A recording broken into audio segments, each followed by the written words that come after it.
Hello and thanks once again for taking the time to download and listen to our podcast from CelticUnderground.net. This is the first of two podcasts that will be out this week with discussions between myself and Hullbhoy. This one is mainly about the football. Baby, baby, baby, baby.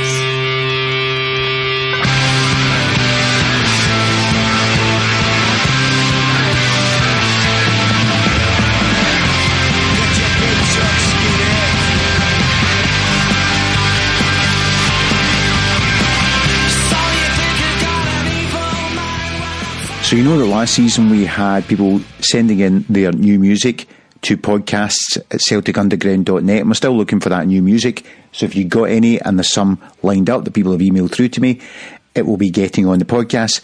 You'll also note that last week in the Celtic Underground Top 10, we talked about having some cover version songs on this year's podcast as well, being one of the themes for the background music. So if you want to send it in, whatever cover versions you want, let me know and we'll see about getting them on. Last week we had Perhaps, the Doris Day cover by Cake, and at the end it was Danny Wilson's cover of Cook's, the David Bowie song.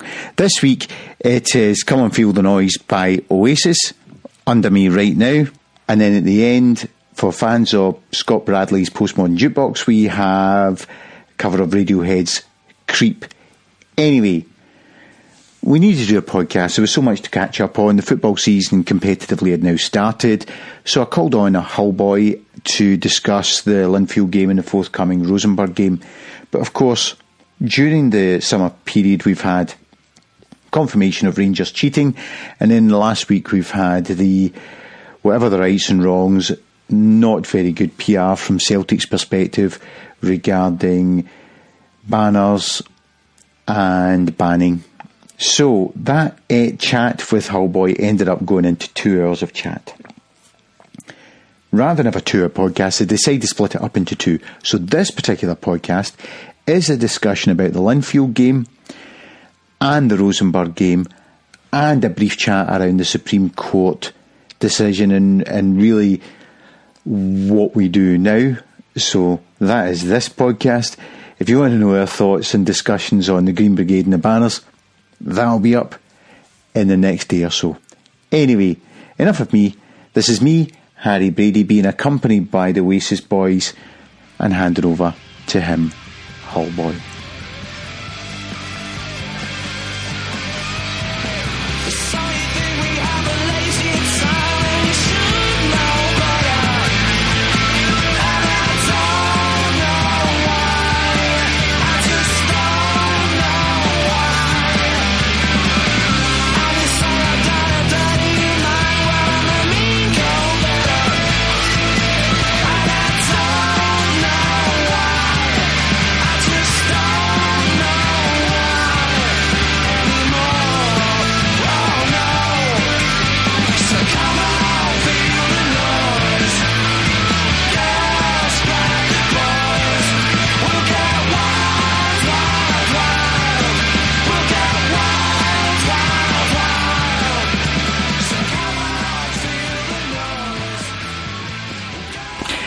So I'm joined now by Hullbhoy. Nothing really for us to chat about, Andy? Not a thing, Harry. It's been very, very quiet with all things Celtic, so I suspect this could be just a 5-minute brief podcast. Exactly. I mean, you wonder, the Celtic PR people just must sit around twiddling their thumbs all day. So we make the news. Exactly. and it's not fake. No, I wish it was. Well, some of it's fake, but it's not usually to do with Celtic. It's to do with other things in Scottish football. Yeah, so there's a number of things. We've obviously had the podcast over the summer. They'll be principally focusing on football as the summer ended, a couple of special guests in the top 10 and things like that. But we've now played a round of European football, have another round of European football coming up. Things arose as a matter of those games in European football, which has resulted in Barney Online. That's all Celtic fans have talked about for the last wee while. So I thought And then there's obviously the Supreme Court with the SPFL. I've talked about that today. So I thought, first of all, we'll talk about the football and the Linfield game. We'll try and wrap them both in the one chat. So, what did you think of the games? Yeah, I mean, it's funny, leaving aside the opposition, I think at this stage of the competition now, and given that we're 1 year on with Brendan, there's a tendency to almost kind of look at those two games as being part of the pre-season, because the level of opposition in that particular qualifying round is usually going to be so poor that, Celtic obviously have got to win the games, but it's two opportunities to kind of get their match fitness up, really. And I think overall, 6-0 on aggregate, couldn't really complain about that. But actually, in terms of the number of chances that Celtic created in both games, you could have been looking at double that figure on aggregate. It was, I think Roy Carroll in Linfield's goal, I didn't look to see the statistics, but the number of saves that he made during the game, together with kind of bodies just being thrown in front of Celtic shots, he easily could have been 12 on aggregate. So I think what we did see was, obviously we saw some changes with the likes of Boyata getting injured. So it was interesting to see some of the changes in both formations and some of the new players coming in, and seeing how they performed. And from what we saw briefly, I was kind of very encouraged. If you take the friendly game in between the Linfield game as well. So, what were your thoughts on the refereeing performance of the first game of the Linfield game? First game, that referee, absolutely shocking decisions. I mean, particularly the Griffiths one being booked, as lots and lots of people have pointed out subsequently, one of the referee's jobs is to ensure the safety of the players at all times. And it was quite clear in that particular instance he didn't have any regard for that, and just completely ignored it. And Griffiths wasn't time wasting, which is what the referee was claiming. And I think some of his other decisions, particularly in the second half, were just you just thought, well, what's going on here. I mean, your point about the referee's job to protect the players, to me, was demonstrated, or his failure in doing that was demonstrated that not only, I can understand if, to paraphrase, what he was actually doing was saying to Griffiths, look, I know they're bandpots, we all know they're bandpots, can you take the corner kick as quickly as possible and let's just move on because you're going to win the game anyway. I mean, I know he wouldn't be as blunt as that, but if he'd been trying to get that message across to Griffiths the first time he spoke to him, I could understand, but in terms of protecting the player, yes, say that, and then next time the ball goes out of play, run over to the side or use his earpieces that he's got to say to his fourth official, I've just had to tell the Celtic player to hurry up and take the corner kick because he was getting thrown, covered in missiles, and the stewards and the police were doing nothing. Well, that was the thing that was absent for me, that there was no move by the referee to actually go over to the touchline and have a word with security or the fourth official to sort that problem out. He could see those things coming on the park. Now, I've watched a lot of Spanish football over the years, and particularly in some of the derby games, you do see things being thrown at corners at opposing players. But, that's not a reason for a Spanish referee in a different competition to actually apply that same set of standards. He's there to apply the rules, and he just patently failed to do that.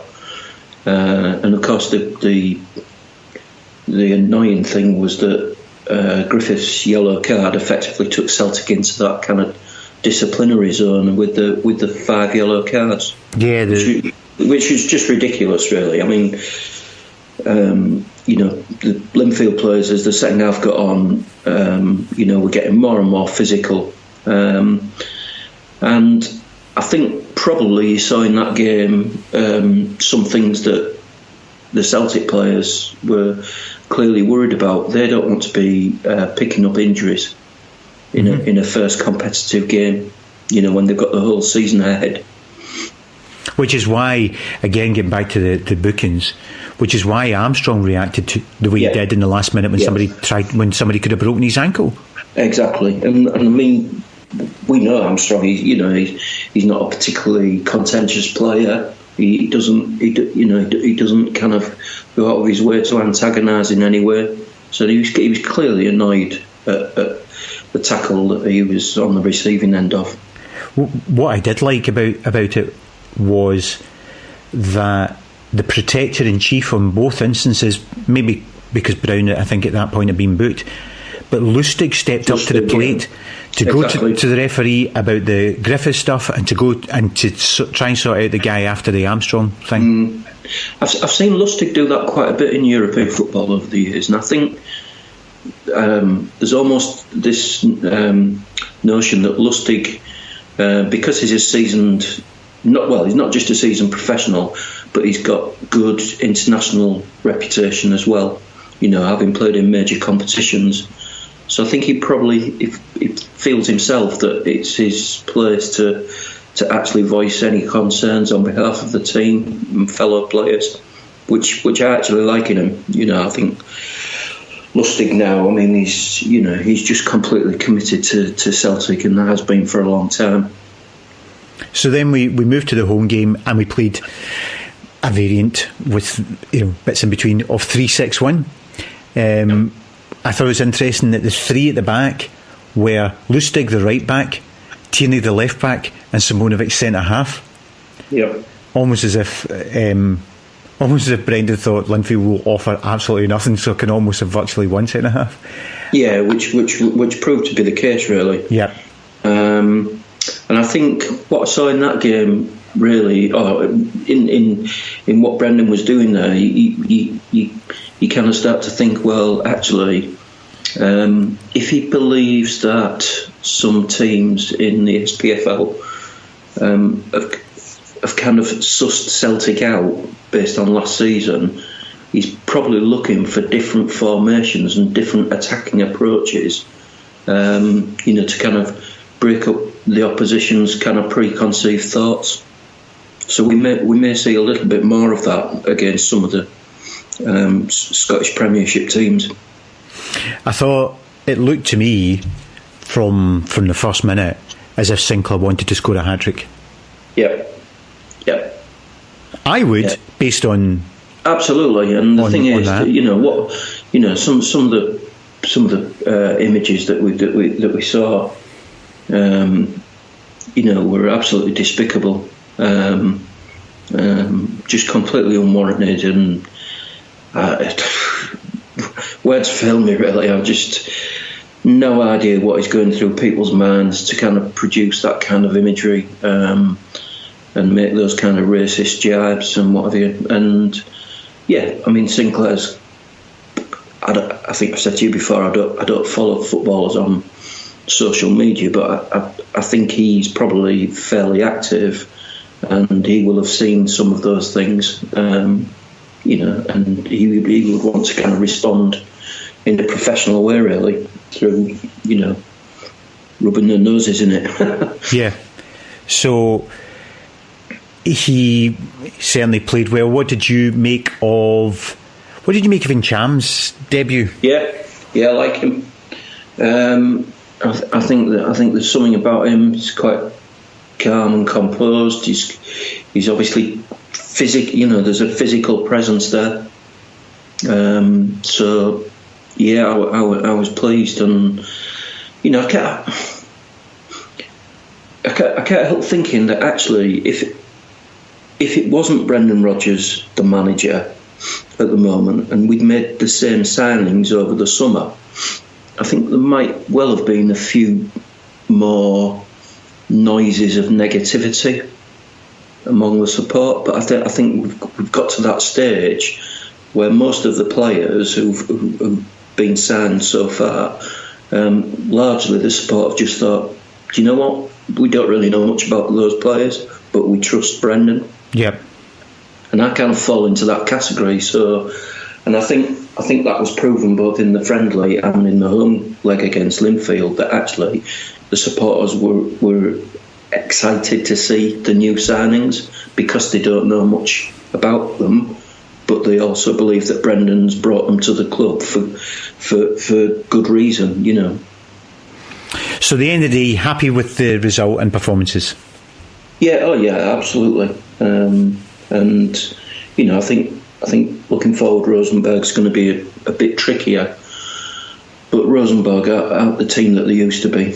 No, was it 4 years ago they got knocked out by St Johnstone? Yeah. And you know, the very fact that if we drew Dundalk straight off, we'd be saying, well, that's nice, but we should comfortably, maybe a 1-0, 2-0 over there and then 3-0 Celtic Park. That's what most fans would be expecting. The fact that Rosenborg, 17 games into their season, only managed to get through extra time, shows that they obviously have a very similar standard. And Dundalk have been punching above their weight a little bit. But I think I heard somebody saying somewhere, you know, that it might have been Brendan himself, that basically Norwegian football, it's quite well organised across the teams, but they're not very creative as football units. So, what's your thoughts on that? We're going to get through? Yeah, I would think so, yeah. We don't have enough time to cover the other aspects that need to be covered in this podcast, because we started this podcast and Chris McLaughlin was reporting that Rod Petrie was saying that the SPFL new board, which Peter Lawwell had just stood down from, and again, what I was led to believe was part of the reason he stood down from it, because it's just a waste of his life every meeting that he turns up at. There's of no benefit to Celtic. The agenda of the rest of the clubs and the agenda of Celtic are so divergent these days that there's no value to Celtic being on it. Plus, Celtic can see there might be a fight coming up shortly. Yeah. And you can't fight it while you've got the collective responsibility obligations of being on a board. And when we started this podcast an hour and a half ago, Rod Petrie had come out and said that they were going to look again at the case for title stripping. Yeah. And in the last hour and a half, everywhere's now reporting that they're not going to do anything. They're going to announce on Wednesday that there's no grounds. Well, is it of any surprise? It's not of any surprise to me that we've not got time to go into it today, but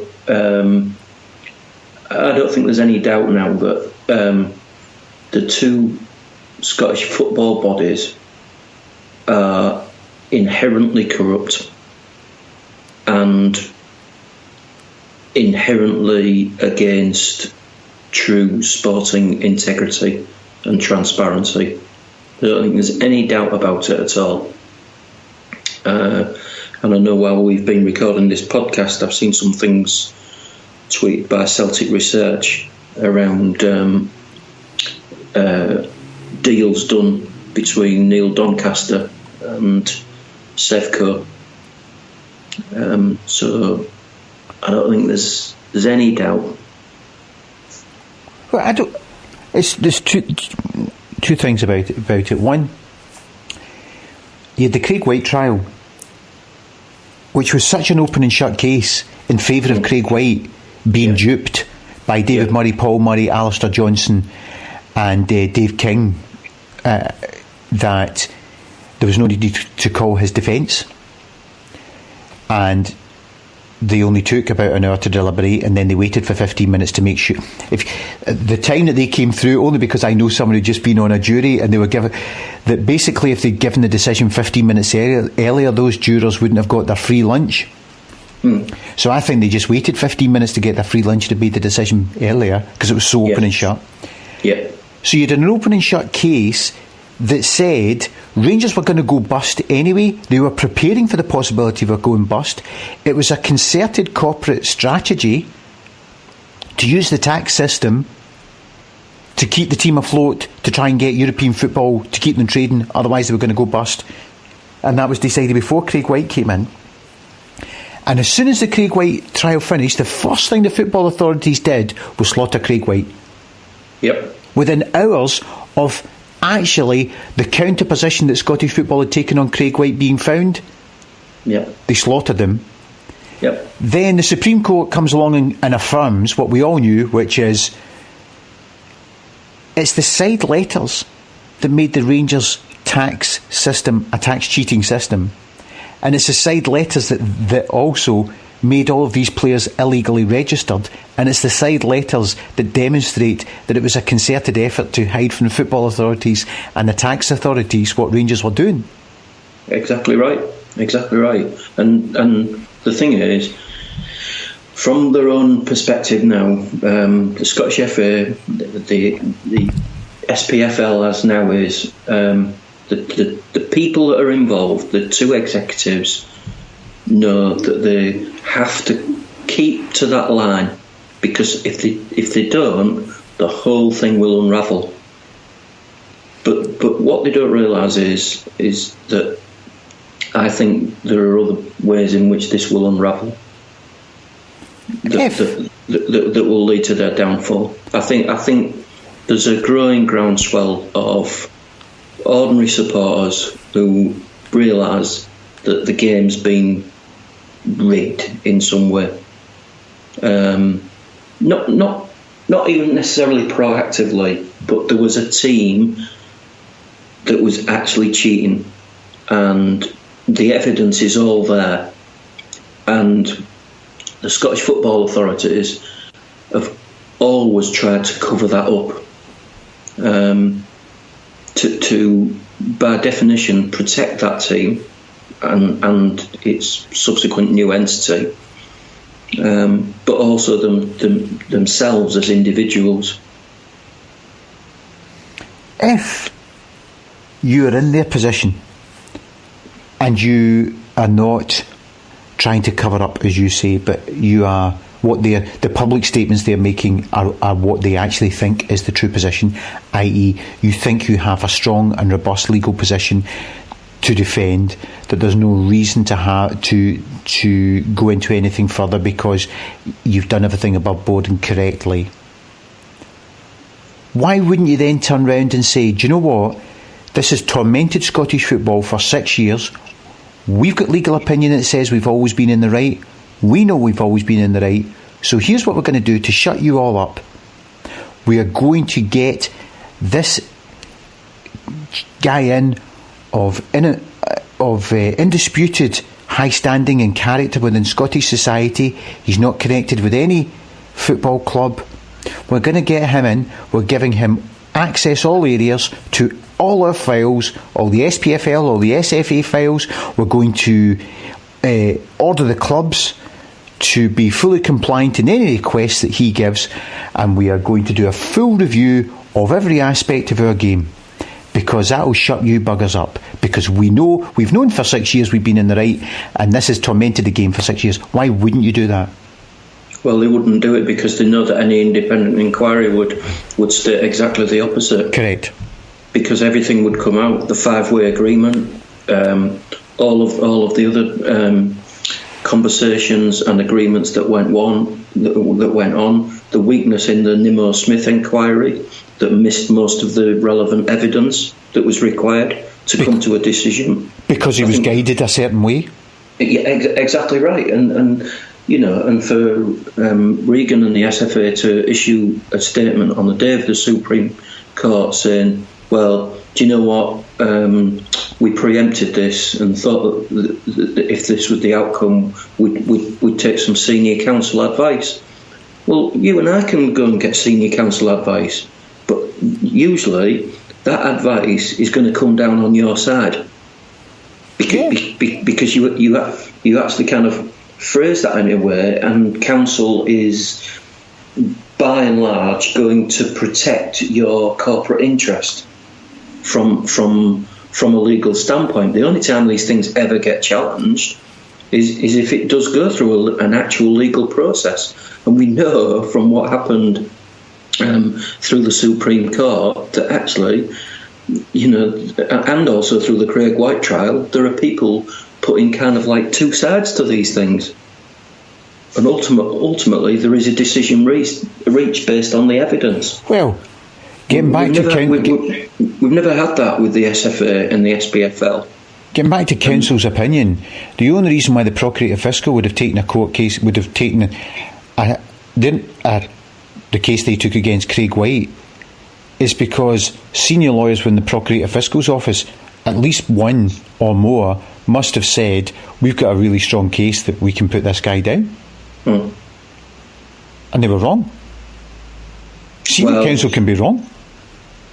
Yeah, but I actually think there's something more sinister going on there. Oh, absolutely. I think there was a determined effort by, let's just call them agencies in Scotland, that were determined to see Craig White go to court.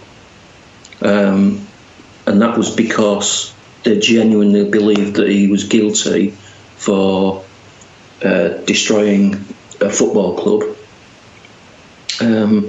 But also there may have been some intent to have that trial to deflect from some of the things that ironically came out in that trial about the involvement of other people who were effectively and already had destroyed Rangers Football Club. You're talking about the guy with a dreadful memory?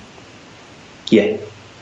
I think for me, the next step of this now is how the supporters can galvanise themselves across Scottish football to really challenge both Regan and Doncaster, and that is done in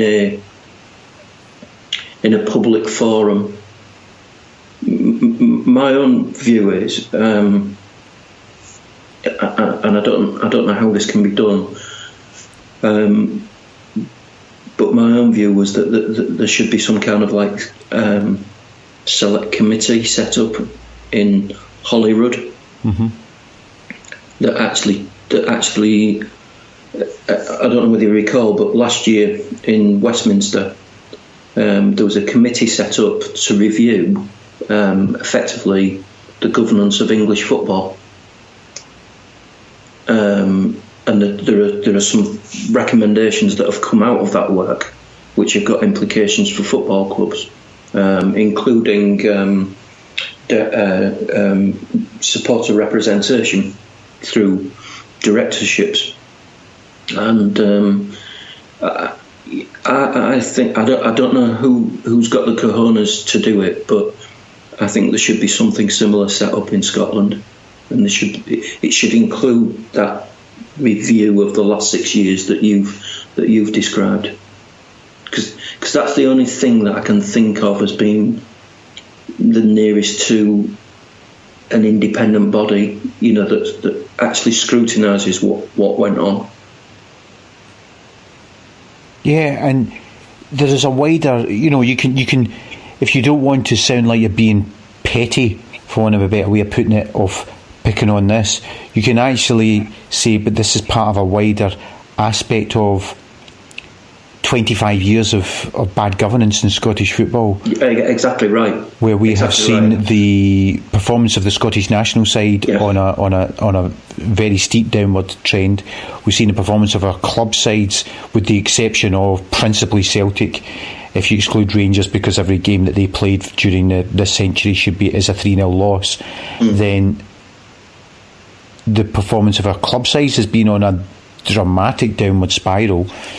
So everything about the way that the game is run, governed, administered in our country is wrong, and the Rangers affair was just that in microcosm of decisions were made based on what's going to be what do we think is the best thing to do in the next 5 minutes, rather than a strategic long-term view of what would be in the best interests of of having a fit, strong and healthy game in Scotland. Yeah. I think the other thing for me as well is that we were talking earlier in this podcast about kind of the traditional way in which you support your football team at games, and I think to a certain extent, ironically, I think some of the Scottish football authorities still think that football supporters are largely of that kind of like working class,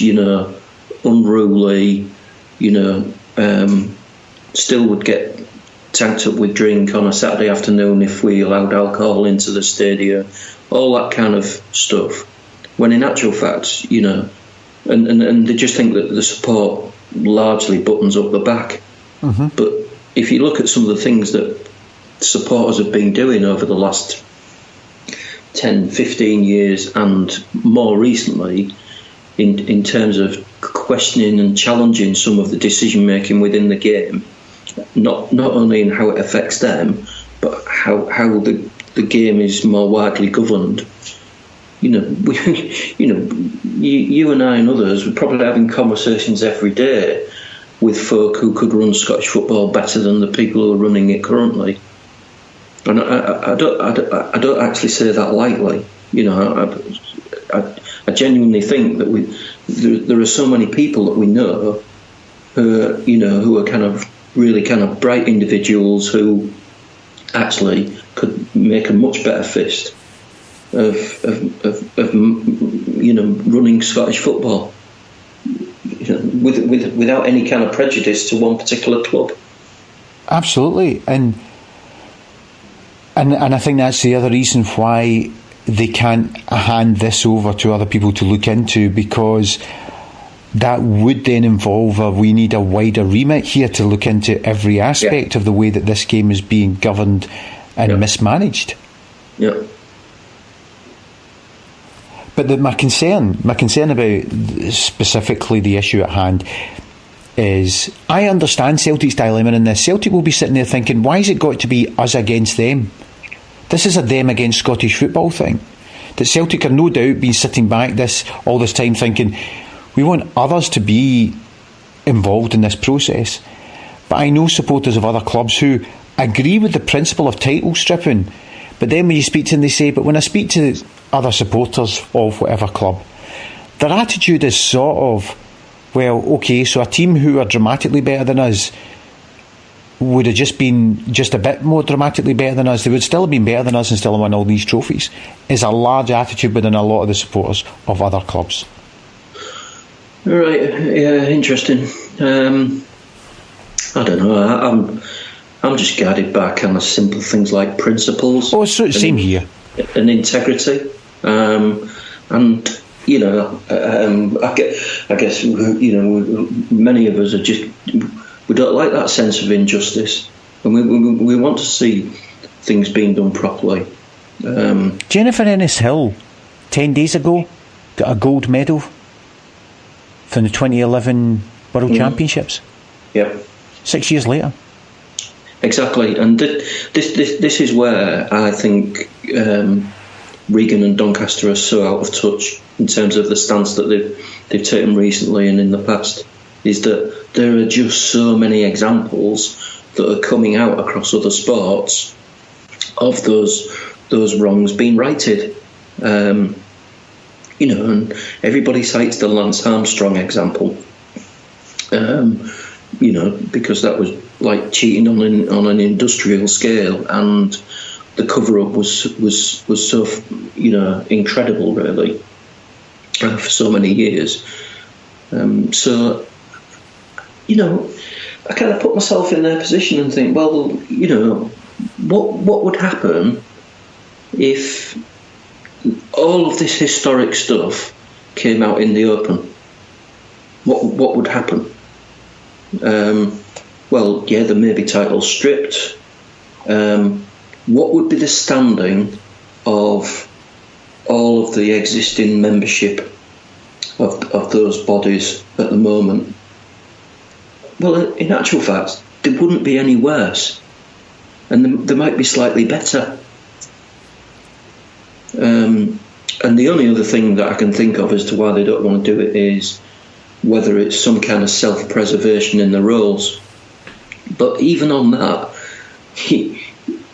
every time I see Regan and Doncaster, I get the impression that the last place that they actually want to be is in Scottish football. Oh, Regan himself, when he went for the job, was down in Yorkshire, went for the job, said he would move his family up, and has never moved his family up. Never has. And leaves at 3 o'clock, 3 o'clock on the Friday afternoon. Exactly right. So, this is my point, that what do they think that they're doing on a daily basis that gives them some kind of job satisfaction? I don't know, and to me this gets back to, you could argue that the decision of the Supreme Court to some extent was irrelevant to the concept of whether you should strip Rangers of titles, because the illegal registration of players and use of side contracts is what is the nub of what Rangers were doing wrong under football rules. That is exactly the main issue, and it is. I think people get a little bit too kind of complex and sophisticated about these things, but you've hit the nail on the head there. It is simply about that, and every result of every game that involved those players should just be shown as a kind of a 3-0 reversal, as is usually the case. And for God's sake, that club's dead. Yep. It doesn't exist. And for me, all of this, Scottish football should have grasped the nettle when they died. Yep. That all of this angst could have been avoided, because the people saying, you'll just start all up again with them being angry. Well, do you know what? They were in perma-rage scale back then, and the rest, and the other 41 fans of the other 41 clubs were in rage against them at the time.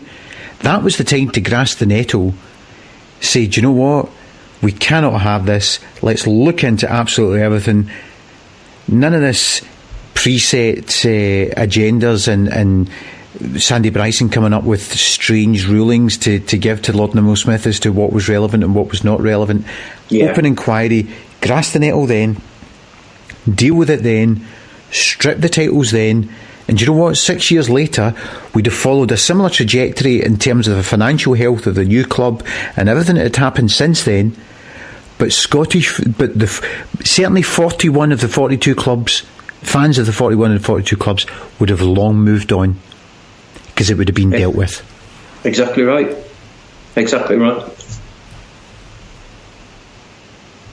So, what's your expectation of what's going to happen? Well, I put something on Twitter today. I was replying to the Rangers tax case, and I just think what the Scottish FA and the SPFL will do now is, obviously we need to see what the statement says on Wednesday, but I think there might be a lot of kind of those two entities might play each other off. So it's the kind of same argument that Regan was using around UEFA 2011 registration, where he's saying, well, we did what we were supposed to do, not my responsibility, so it's actually UEFA. And obviously UEFA, from the correspondence being received back, wouldn't agree with that, but nobody does anything about it. So if you notice, the SFA have always said, well, actually, title stripping isn't our issue, that's for the SPFL. So the SPFL will probably come back, sidestep the title stripping issue and say, well, actually, do you know what, if this is to do with the registration of players, that wasn't our responsibility, that was the Scottish FA's responsibility. And they'll just play each other off, and hope it kind of withers on the vine and people forget about it. I've seen some more cynical things about them possibly doing something like that over a period that annuls the is it the Nimmo Smith work. I've got to say, I'm not conversant enough to know what the time rules are with that particular ruling. But that's what I fear, and the problem we've got, well, not the problem, so Celtic will not be allowed to, regardless of what Celtic's attitude is, it's irrelevant to ponder on what Peter Lawwell does or doesn't think. The reality is, he's smart enough to know that he can't not do anything about this. He cannot ignore the wrath of the individual shareholders and a large chunk of his. I'm sure there must be a section of the Celtic sport, because we're a broad church. There must be a section of the Celtic sports who would, it's in the past now, but I think that would be a small section, if at all. The vast majority of the fans would want the club to do something. The shareholders have demonstrated at the 2013 AGM that they want the club to do something. So Peter Lawwell knows that Celtic can't do nothing, but I'm quite sure if I was Peter Lawwell, I wouldn't want to start this as a fight of Celtic against the rest, or Celtic against Scottish football, because it's not easy to win that fight. I'm not so sure about that these days, Harry. I've got to say, I'm a little bit undecided, but I think Celtic are in a position of absolute strength. But I think what they need to do is, I think they need to look back at. I know a lot of people were not keen on John Reid, but actually, in the period that John Reid was chairman, he came out and he took parts of the Scottish FA on, and obviously they were aided by Paul McBride at the time. And I think Celtic have got to look for a similar kind of approach, where there's somebody with a strong legal position, fairly high profile, who is working with the Celtic board to actually put maximum pressure on both the Scottish FA and the SPFL. The problem there is that Peter Lawwell is on the full board of the SFA now. So, having jumped out of the SPFL for what people might speculate is a future conflict of interest, he still has that conflict of interest with the SFA. Well, we'll see what's coming, because Celtic's statement. And again, I've read people saying Celtic haven't said anything. Well, actually, within 6 hours of the Supreme Court decision, Celtic were out with a statement that said, we expect the Scottish Football Authority to do something about this. If the Scottish Football Authorities are going to turn around and say, we're not going to do anything about this, then it comes back to Celtic. And they'll have to do something. Yep. We'll see. So, finally, before I go, we've got the Rosenborg game. So, what's your prediction for the Rosenborg game? Well, kind of wish plus a prediction. I mean, we've got to be coming out of that game with not conceding any goals, and certainly at least a 2-0 cushion. So, another week's gone by. More training, more settling in of the new players. I think we'll probably win comfortably, probably 3-0. That's what I would like to hear. No, because I think if it had been the other way around, I can envisage us going to Norway and winning 1-0, coming back to Celtic Park and winning 3-4-0. Yeah. And so we just need that 3-4 to give us the. You don't want 2-0 and they get an early goal, deflects off somebody's backside. Yep. And it's a nervous second leg. You don't want any of that. Well, no. Well, with that, Hullbhoy, I will say thanks very much. Cheers, Harry. Cheers. When you were here before, you couldn't look you in the eye. just like an angel. Your skin makes me cry.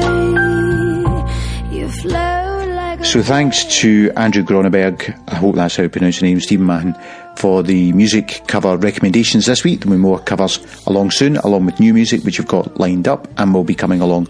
Also, if you've got any cover versions or new music you want to get on, email podcasts@celticunderground.net. You can contact any of us on Twitter, @HarryBradyCU, @Hullbhoy, @Celtic Rumours, @Lackymore1, @Stephen4_2, @Marco Cooper. You can also rate us on iTunes, leave a comment on YouTube. I'm going to go now. There'll be another podcast along very, very soon. Just enough time to say that the Celtic FC Foundation Sleep Out campaign has just been launched for November. It raises awareness for homelessness, which is an all year round thing, but particularly a problem in the winter time and as we approach Christmas. So if you want to participate in that, you can register now. Also, the money that you raise goes to the Celtic FC Foundation to work on it, so it's not just about raising awareness of homelessness, and any sleeping bags left behind go to the Invisibles charity. So, enough of me. This is me, Harry Brady, playing out with the Scott Bradley Postmodern Jukebox with the Radiohead cover of Creep. This is me, Harry Brady, saying good night and God bless. Good night.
So very special.